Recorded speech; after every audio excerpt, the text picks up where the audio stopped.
Cricket! I hear a voice calling to me. Who's there? Where are you? I looked for the sound, but there was nothing around me. Just darkness. Only my own body was visible to me. Cricket! I walked in the darkness towards the sound of the voice, but my legs didn't seem to be taking me anywhere. Beware, Cricket. Beware. What? Are you trying to warn me? As I strained to see through the dark, I heard the sound of an animal growling loudly next to my ear. A gentle knock at the door startled me from my sleep. The dream started similar to the others with the flash of blue light, but had nothing to do with the people whose faces I've never remembered when I woke up. I opened my eyes and saw the whole room filled with morning light.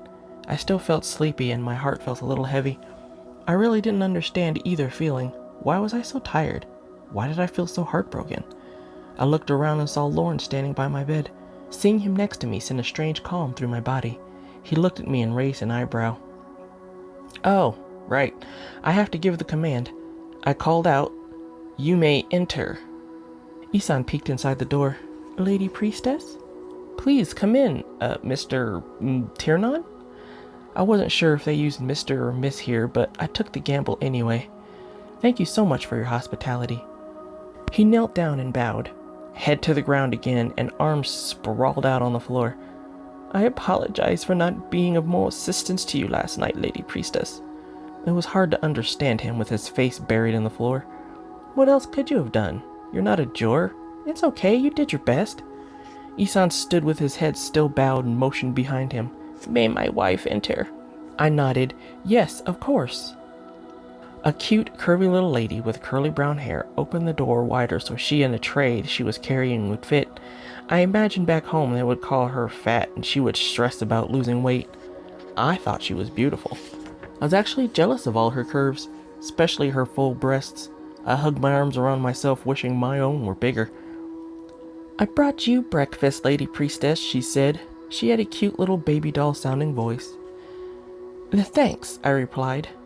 She placed the tray in Lauren's outreached arms. Hey, I protested. My stomach had started to growl when the smell of whatever it was she cooked hit my nose. Procedures, Lady Priestess, he said. He carefully inspected everything on the tray before handing it over to me. My name's Ileana Tiernan, Lady Priestess. She knelt and placed her head on the ground. It was the same bow as Isan. I guess they were peasant bows, which would match up in a world of stations. Please rise, I insisted, trying to sound proper. Lorne leaned down to me and whispered, It is improper for them to be upright in your presence, Lady Priestess. Oh, I said. I took a huge bite of food. Seriously, you two need to get up off the ground. This is a direct order from your Lady Priestess. Speaking with your mouth full is considered rude no matter what world you live in, but I sure as hell didn't care. I was starving. Lorne chuckled. I have never been fond of protocol either, Cricket. Ileana and Isan reluctantly stood. They remained hunched over with their heads low, sort of like a dog that gets hit a lot. I don't mind, really, I insisted. I took another big spoonful. This is delicious, Miss Ileana, Tiernan. You are an excellent cook. Thank you, Lady Priestess. Goat intestines are my specialty. I put my hand up to my mouth. Goat intestines? Yes, Lady Priestess. I boil them in their own blood and fat for extra flavor. Is something wrong? I looked at the plate. I could swear something moved on it and swallowed hard. After a few moments, I took another big bite. Hey, if it was good before I knew what it was, it'd be good after. What about you, Lorne? I asked. I always seemed to be talking with my mouth full. Ileana cringed at my casual use of his name. Or maybe it was the bits of food flying out of my mouth. I felt the hairs on the back of my neck stand up. I swallowed and revised the question. Jor Winewood, could you tell me the customs concerning when you're allowed to eat? Ileana's shoulders relaxed, but she started to fidget with her fingers and had a scowl on her face. I could tell Lorne was stifling a giant laugh as best he could before clearing his throat.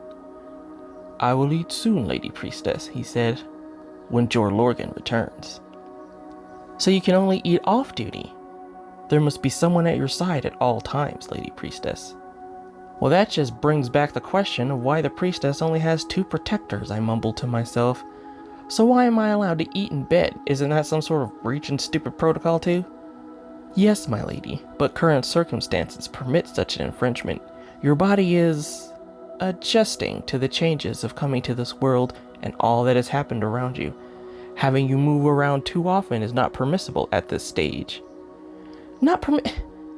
You do know I have like a zillion questions, right? Of course, my lady. They will all be answered in due time. I looked in Ileana and Isan's direction. Isan was fidgeting with his arms and looking around as if waiting for lightning to strike him down. Ileana stood calmly but frowned and huffed. She just seemed downright unhappy. I let out a sigh. I'm finished. What's the protocol involving the removal of my plate? I'm pretty sure the words came out sharp, judging from the increased tension in the room, but I didn't care. All this protocol nonsense had to be stopped. I may have been a higher rank for whatever reason, but I was not superior to them. I will remove it for you, Lady Priestess, Lorne replied sweetly. I caught a glimpse of the smirk he tried to control. He was clearly getting a big kick out of the whole thing. Lorne handed the tray to Ileana, who bowed way low at the waist as she took it, holding it higher than her head. Thank you for the meal, Miss Tiernan, I said. Please see to it that Jor Lorgan is fed properly. She glanced up at me and gave me a stiff nod. I didn't want to do it, but acting all high and mighty was the only way this woman was going to respond to me. You and your husband may go, I waved my hand dismissively. They each bowed at the waist and backed out of the room. Did that upset you, Lady Priestess? Lorne asked me quietly. How could you tell? He pursed his lips. Your face gives you away. It is filled with so much emotion. I would be willing to bet I know everything you're feeling before you do. I chuckled. My stepfather says the same thing. He says I couldn't lie to save my own life. Your stepfather sounds like a kind and wise man. Lorne's eyes looked distant for a moment, like he was thinking about someone he loved and missed dearly. Now whose face is giving them away? I mocked. Who are you thinking of just now? Family, friend, or loved one? He shook his head, changing the subject. Do you need an attendant, Lady Priestess? Attendant for what? I would assume you need to, shall I say, how do I put this delicately? So many formalities, for crying out loud, Lorne, just say it. Well, the usual morning routine things. You go into the bushes and afterwards you wash up and the like. The bushes? Oh, you can't be serious. I plopped myself back onto the bed and put the pillow on my face. I came into a place without plumbing? Man, this sucks. I could hear Lorne chuckling. I pulled the pillow away from my face and gave him an evil glare. So shall I bring back the lady of the house to assist you, my lady? Well, I certainly don't want you hovering over me while I do my business now, do I? I will never stray too far away from you. How can you guard me if you aren't looking at me? He smirked and waggled his eyebrows. Pervert. He's teasing you, Lady Priestess. Weller opened the door and smiled at me. I sat up at the sound of his voice. He had such a fantastic voice and a gentle smile. It was so warm and inviting. I could easily lose myself just in that smile alone, but he also had this way of looking at me. His gaze held me in such a soothing and caressing way that I just melted. Lorne gave Weller a smug look. You've breached protocol, Jor Lorgan. The priestess has made it clear that she does not care for protocol, Jor Winewood. Weller crossed over to me. So she means that much to you already. She holds the fate of us all in her delicate young hands. He took my hands in his and looked into my eyes. I'm quite sure my face was beet red because I felt hot. Are you well this morning, my lady? He looked at me with such devotion. For a moment, only a moment, I got the feeling I wasn't the person he was seeing. I wasn't the person these warm gestures were meant for. It was more than a feeling, actually. It was more of a gentle prodding or a voice in my head. Yes, Jor Lorgan, I'm well. Did you eat? I asked Isan's wife to make sure you ate. He smiled. Please do not concern yourself with me, Lady Priestess. It's my job to concern myself with you. Well, it's my job to concern myself with the people, isn't it? Yes. And you are one of the people, aren't you? Weller laughed. His laugh filled my heart with joy. Lorne seemed equally surprised at Weller's laughter. Lorne leaned forward and his muscles tensed like he was ready to fight Weller off me. He clenched and unclenched his fist at his sides. Weller lowered his head to the bed. "Forgive me, my lady.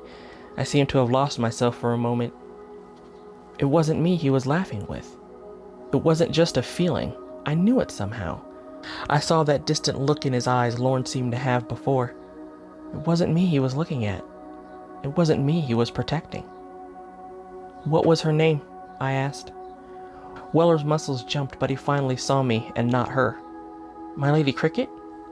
"What was her name?" I asked again, a bit slower and more pronounced. "I know you guys are trying to hide something from me. Last night, Lorne told me about the other priestess from a few years ago who died. He says you blame yourself. Is that who you see when you look at me? Are you truly protecting me, or are you just trying to fix a mistake from your past?" He let go of my hands. His breathing changed.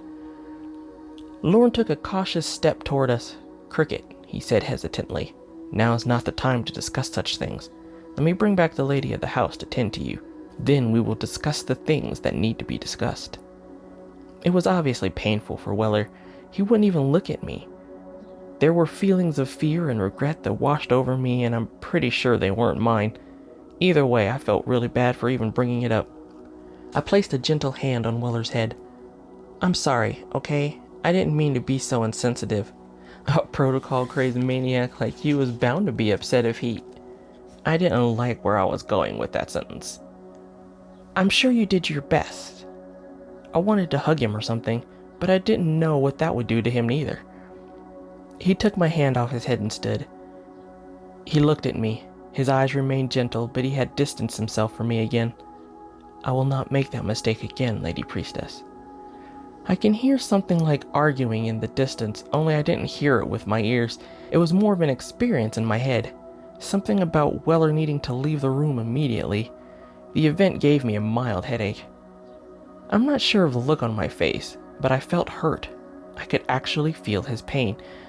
I don't know what I was thinking of or what kind of relationship I just expected to have with this man twice my age, but I felt stupid for feeling it. "Jor Lorgan," I said, "please just promise that you won't let anything happen to me." He smiled. It created a pain in my chest, but I think I bore it well. "I will always protect you, Lady Priestess." Weller stood and bowed at the waist. "By your leave." I gave him a stiff nod and watched him leave. I looked at Lorne. It was a look I've seen many times on both my dad's and Deshawn's faces.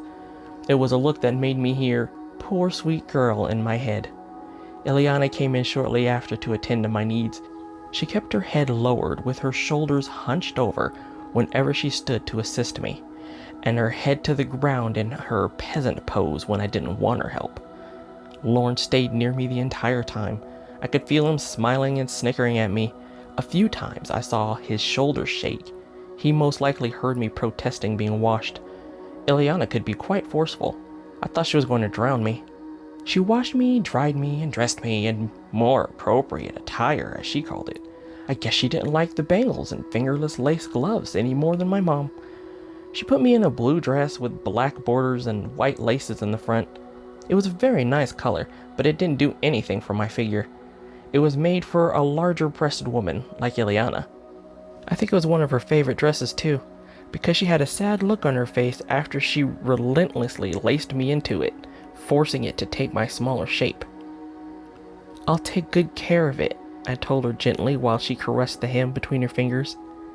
"It is an honor for the Lady Priestess to wear my garments," she said mechanically. "Still," I protested, I promise I'll give it back to you, cleaned and in excellent condition. Or maybe I can get you something even better to show you my gratitude for helping me." She hesitated for a moment, as if she wanted to ask me for something, but was either too embarrassed or it was some kind of breach in protocol. "Is there something you want?" I pushed. She kept her eyes fixed on the ground. Maybe blue silk?" I smiled brightly at her. "Blue silk it is. I'll give this one back in great condition and give you one in silk as well." Her entire demeanor changed. She slowly tilted her head up, looked me in the eyes, and smiled. "Be careful, Lady Priestess." It was only a brief moment before she lowered her eyes again. Lorne had turned his head to take a peek. I saw a smile on his face before he turned back away. I began to wonder how many times he peeked at me. Lauren escorted me outside, and I saw Weller on the back of a light brown horse. He looked like a regal prince, strong and sure. That gorgeous smile spread across his face when he saw me. "What's that?" I squeaked. "This is how I will ride you to Aldavia, Lady Priestess," said Weller. His smile was still so warm. He extended his hand down to me. "Shall I help you up?" "I have to ride that?" I jumped back, stomping down on Lauren's foot. He hissed from the crushing pain. "Don't you have like a carriage or something?" "Do you not like horses, Lady Priestess?" Lauren asked through his teeth. I hid behind him. "Well, in pictures and on TV, they look very majestic and wonderful, but in real life..." Weller looked a bit hurt. "I assure you, Lady Priestess, Alberta is quite gentle. I would never let anything bad happen to you." I'm pretty sure I whimpered. Horses are so big, and they are animals after all. Who knows what animals are thinking or when they'll suddenly attack. And then I'd end up on a whole show devoted to it on True TV. It could crush my bones and not even mean to, or crush me with intent. Either way, I've never liked the idea of riding on something with a mind of its own. Before I knew it, Lauren had lifted me into the air and placed me on the weird saddle in front of Weller. "Here, girl, for our purposes this is way faster and safer. We can get you your precious carriage when we have an army to protect you with." Weller's arms wrapped around me and I looked up at him. "You can rest your head on me, Lady Priestess." I probably blushed. In fact, I'm sure of it, because Lauren was chuckling as he mounted the large black Clydesdale next to us. I strained to turn around and glare at him. The turning motion made me feel uneasy and off balance, so I grabbed Weller tightly around the waist. Weller chuckled. "Are you still afraid?" "Oh, quite terrified, yes." "No, it's not too bad, I don't think." I released my crazy vice grip of his waist. He didn't even remotely sound like I was crushing him. "Shall we be off then, Lady Priestess?" "I suppose I have to give that order too," I pouted. I heard Weller make a happy noise. I looked up at his smiling face and took a deep breath. "Jor Lorgan, Jor Winewood," I called. "Lady Priestess," they said in unison. "Take us to Aldavia." "Yes, Lady Priestess." And we were off. I watched Isan and Ileana grow smaller as we traveled. Isan's head never raised, but I saw Ileana's eyes for a split second and a smile on her face. I guess it's not so hard to change the world if you break it down to one person at a time.